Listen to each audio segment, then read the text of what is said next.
कांग्रेस तो भाजपा के साथ मिलकर के भाजपा को सत्ता में लेकर के आई, तब ईवीएम ने ठीकरा फोड़ दिया कि ईवीएम की वजह से कांग्रेस चुनाव हारी।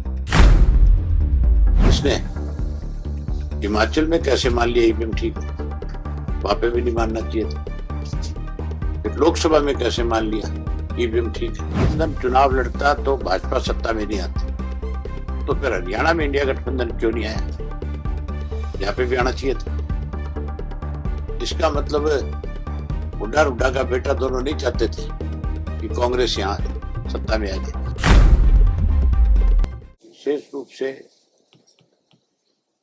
महाराष्ट्र पार्टी के जिला अध्यक्षों को और शहरी अध्यक्ष जो हमारे, उनको बुलाया जहां जहां पे नगर परिषद के, आपके म्युनिसिपल कमेटी के और मेयर के जो चुनाव होने,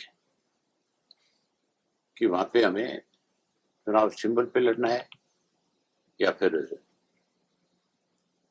सिंबल के बिना किसी साथी को चुनाव में खड़ा करना है।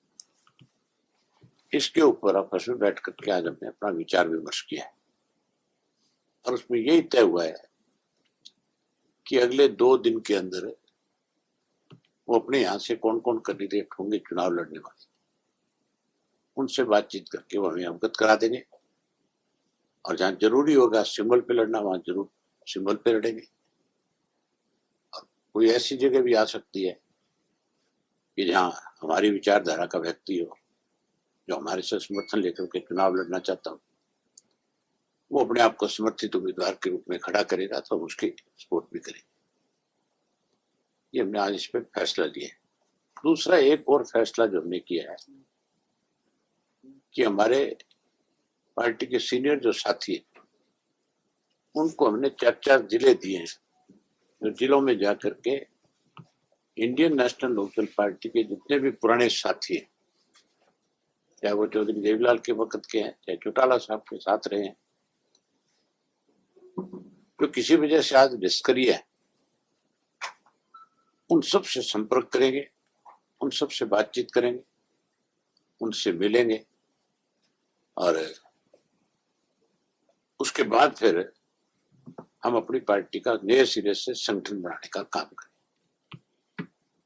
और जैसे संगठन बनाएंगे उसके बाद डिस्ट्रिक्ट वाइज मीटिंगें रखेंगे, डिस्ट्रिक्ट वाइज मीटिंग रख करके और फिर सरकार की कमियां और खामियों को जहां उजागर करने का काम करेंगे, वहीं आगे की राजनीतिक रूपरेखा तैयार करेंगे। संगठन को और कैसे मजबूत किया जाए, संगठन को और ज्यादा प्रभावी कैसे बनाया जाए, उसको लेकर के आगामी पर कार्यक्रम बनाए जाए।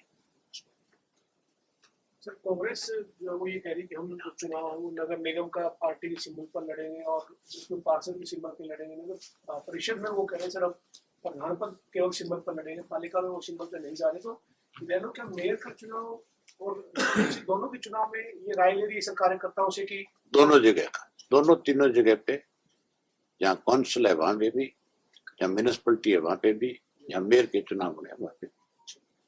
सर इस बीच जो कांग्रेस ने ईवीएम की बजाय बैलेट पेपर में चुनाव करवाने की मांग की थी और उस मांग को खारिज कर दिया। इन्हें किस तरह से देखते हैं इस मसले को सर? कांग्रेस जो है 2 तरह की नीति अपना करके आगे काम कर रही। जब इनकी हिमाचल में सरकार बनी तब इन्होंने ये नहीं कहा था कि ईवीएम में कहीं कोई गड़बड़ी है, तब तो सब कुछ ठीक था। और यहां जो हरियाणा के अंदर कांग्रेस ने बी टीम के रूप में बीजेपी के काम करके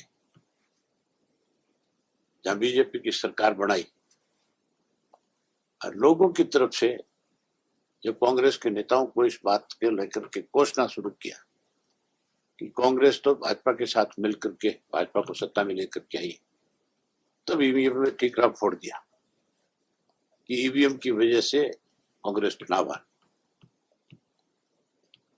तो फिर कांग्रेस ने हिमाचल में कैसे मान लिया ईवीएम ठीक है, वहां पे भी नहीं मानना चाहिए था।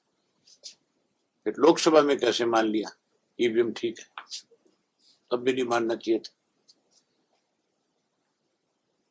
आज इलेक्शन कमीशन के पास जाते हैं, ढोंग करते हैं, अपनी उस चीज को छुपाना चाहते हैं जिस ढंग से हुड्डा ने। आज तो कांग्रेस के सब लोग जो हैं इस बात का खुल कर जिक्र करते और कहते हैं।